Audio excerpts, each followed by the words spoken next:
Good. Good morning. Welcome to Hitchman Homestead. We've got the wagon at our new location, and we're going to show you how to set up for service. So I'm going to come here. I'm going to start and just grab the cordless. This could be stowed inside. I just had it in there for the quick one. So I've got that ready. I like to go through and just unlash my straps.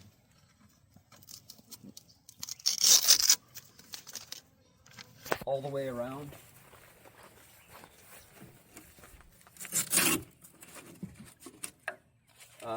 The straps you can either store separately, or we like to keep them nearby, that way you don't have to remember which one's for which.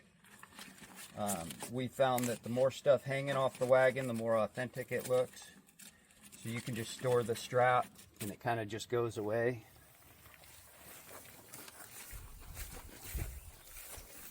We're going to do that 4 times. It always works best when the fuzz is facing out for the Velcro to work, but you will figure that out easily enough. Okay.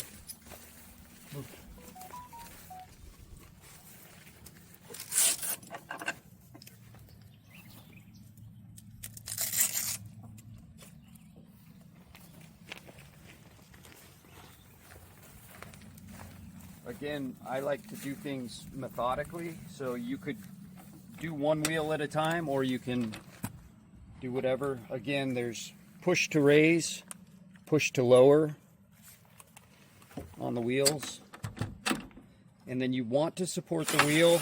You don't have to, but it makes it smoother and will make your product last longer, and you won't scratch up the face too much. These are decorative. They do act as a little bit of a trailer stabilizer, but you don't want to put a ton of pressure on it. In your head, you want to get it kind of straight up and down, and you want to just kiss the ground. They're not meant to take any kind of load.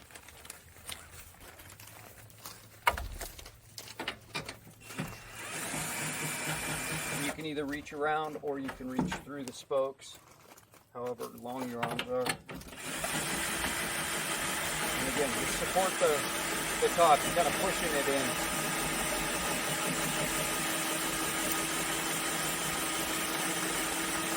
Oh, I should say, before you lower the wheels, I'll go show you in the front.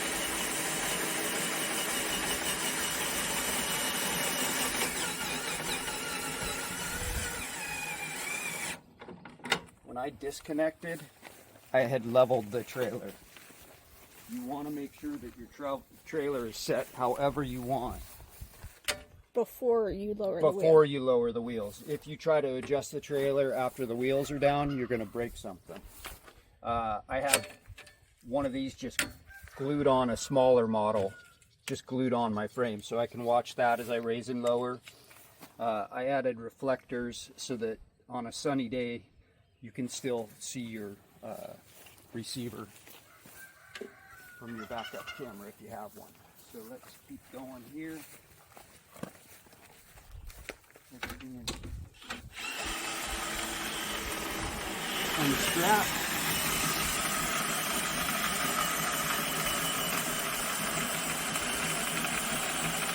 For your first few setups, you should allow an hour. And then as you get more familiar with the systems, that time will decrease to a half hour for initial setup. And then you'll have another half hour of loading.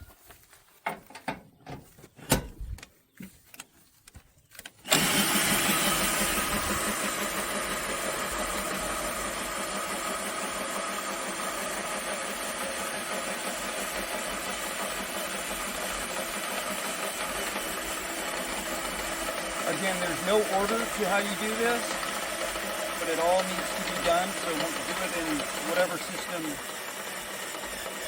works best for you. I like to get the trailer set, the wheels level, or the wheels down. And then I like to open the bonnet so that a second person could, in theory, start loading and adjusting the inside.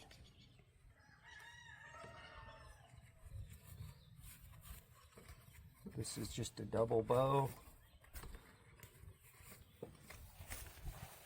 as is this. Just like tying your shoes. Just like tying your shoes.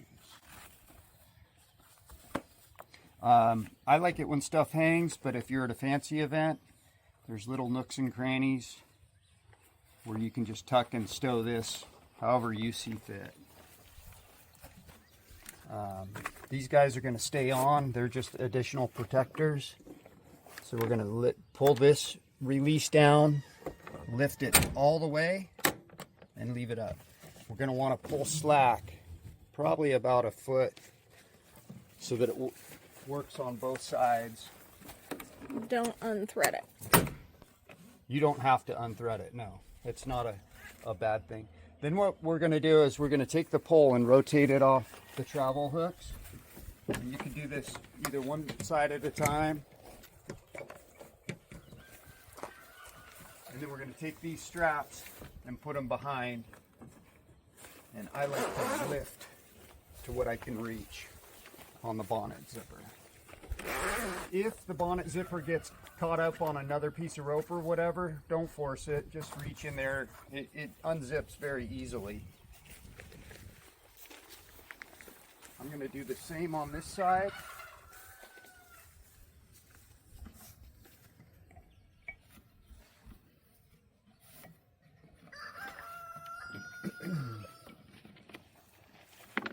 Again, we don't need to unclip this unless you want to move it and stow it, but we want to pull it so it'll reach over that.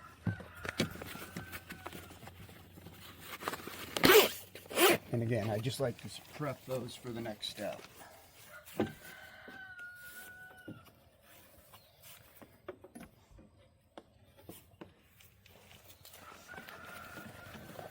we're going to get him started, put him off.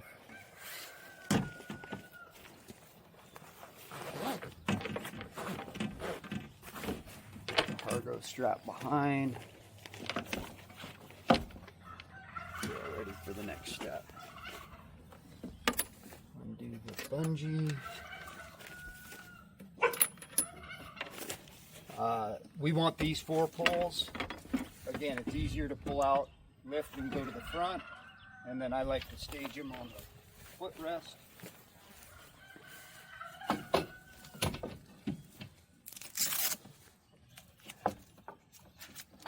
Straps, stow for later.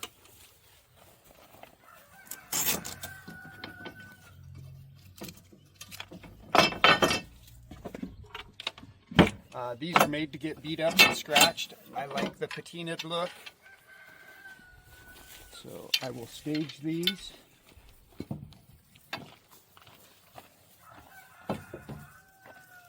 Stage 2 in the back.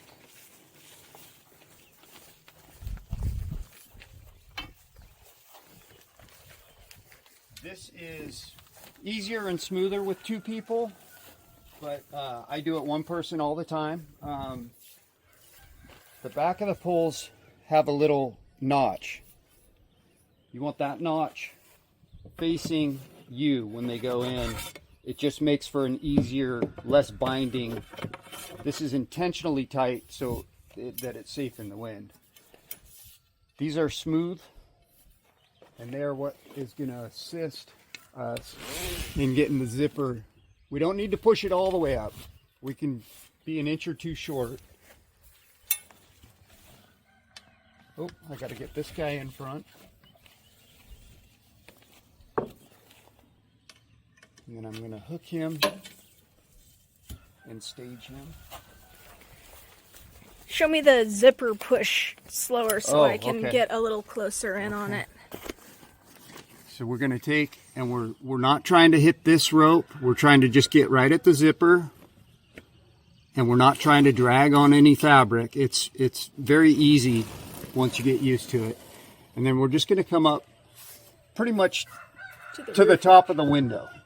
You can go all the way up, but there's just no need to. So then cargo straps behind. I will hook it. Now, with one person, I just get this one started just to where he goes. On a windy day, you really want 2 people doing this. But it's doable if you don't have a second person with you. Then that guy's going to go in, and I'm going to come back and lower him.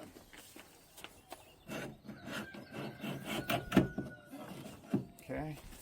Hi, Roxy. Move. Then we're going to go ahead and lower the step. The step lifts. There's 2 stopping points. But you want to just lift and get it out like a normal RV step. These are your rain poles.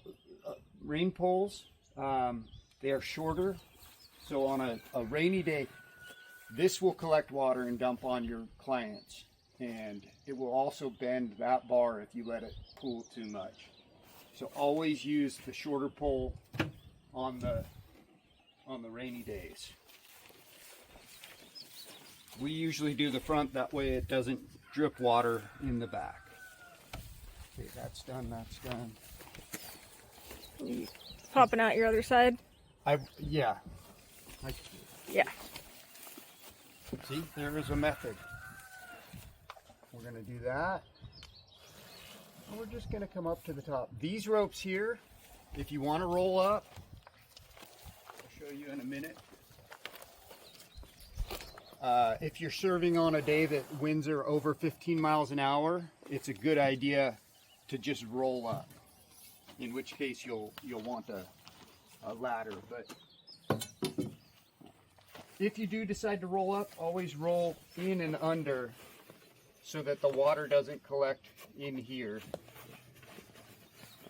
And so there's a clamp that comes with your kit. And so what I would do is clamp this, get my ladder, roll all the way up. Shall I show you? Yes. Okay, so we're going to show you if you were to roll the bonnet up because it was a super windy day or you weren't feeling like doing, and this will just be a crude example, but this clip comes with your kit. He'll hold you temporarily, and then you will take these 2 here ropes and just tie them up on each end and then pull your Through the grommet in the strap. So the ropes come under the bonnet roll, up through the grommet, Oh, gotcha. Up and through that there. keeps the roll in place. Just show you.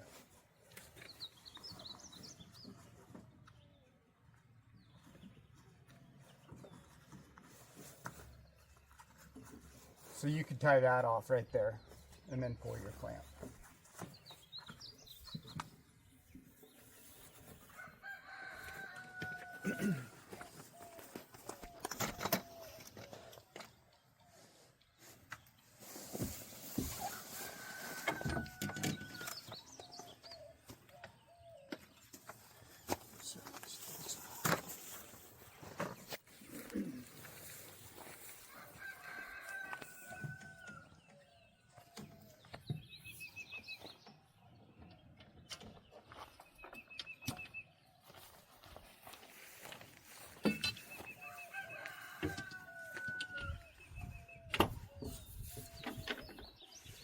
Again, I have that little foot. And sometimes when you lift, the other side will drop.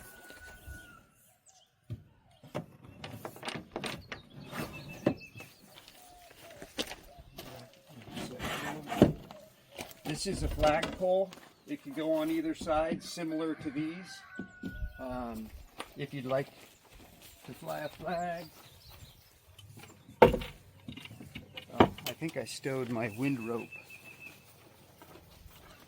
So on windy days, 8-10 miles an hour, these are made not to come up and out easily. That's why everything is so tight. But we have a set of wind ropes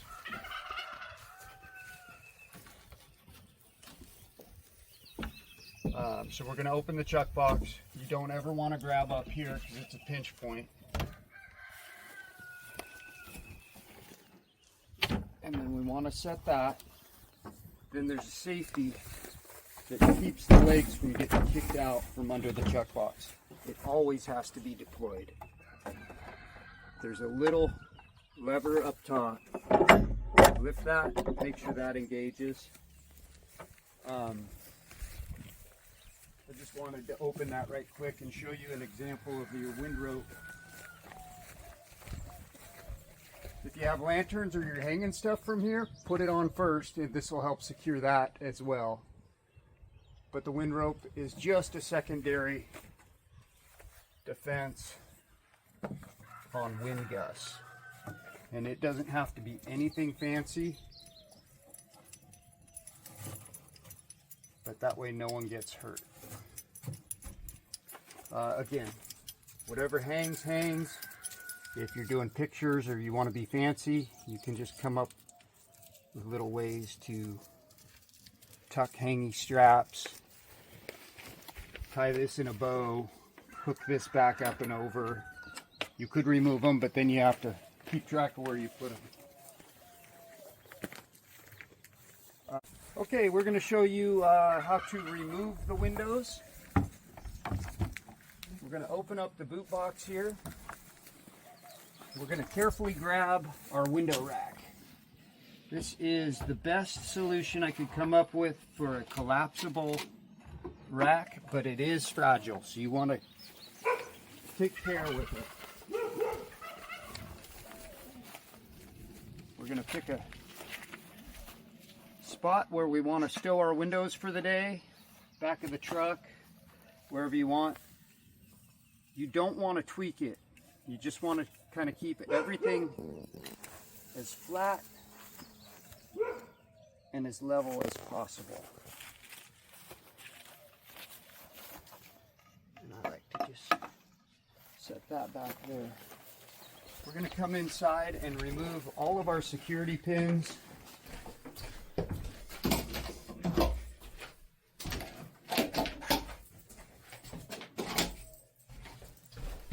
And I got a little hook down here as a keeper.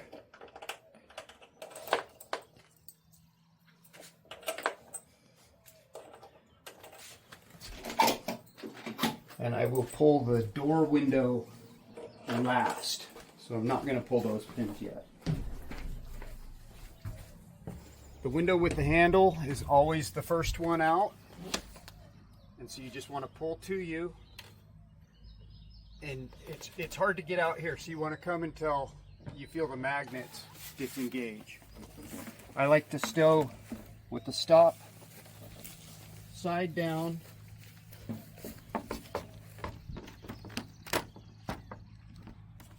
And the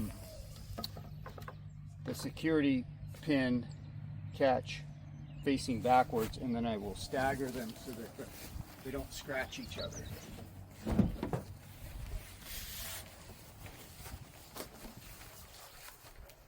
And we have a set of window bags to help protect them. Again, I like to just make sure that this is clear of the previous window.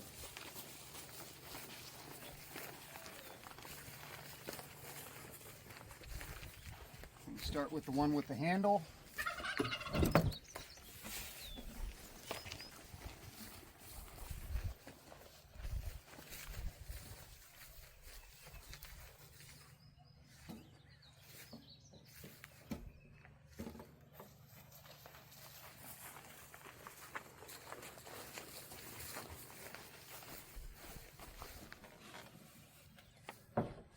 You could do two at once, but it's not worth it to me. If you scratch your poly, it's just not worth it.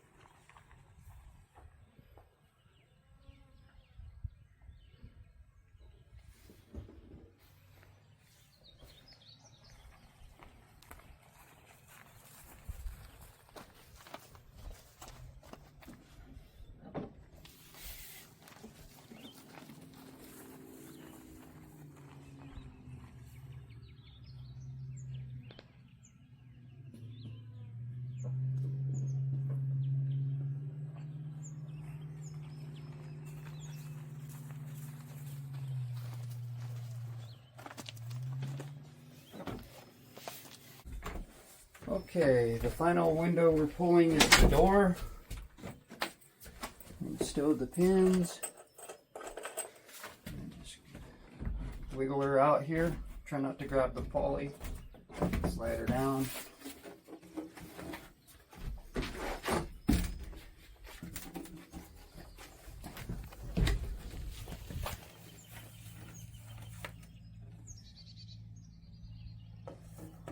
Then on the window one, I try to align where the poles hit the wood.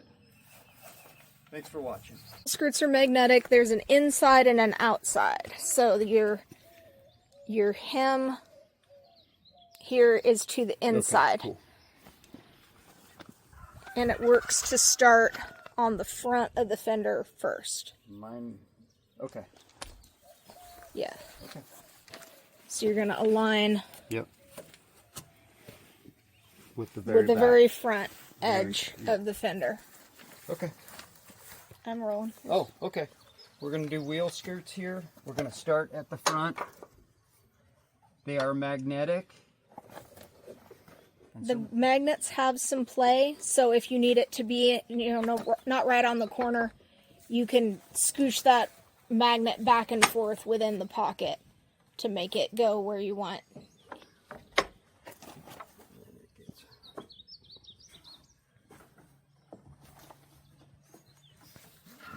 low magnets that sometimes get caught up on stuff, but and then he's going to turn the corner.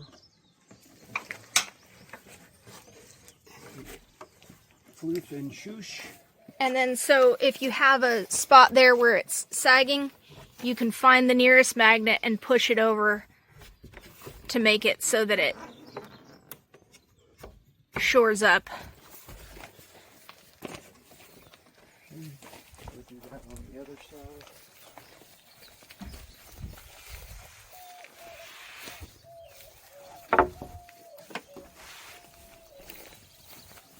And I don't know if I mentioned, but there is an inside and an outside. The sewing goes to the inside, the hems. Nope, you're putting that on backwards. Oh. Yeah. Oh, well. The pleat pops out. Gotcha. This one is a little different than ours.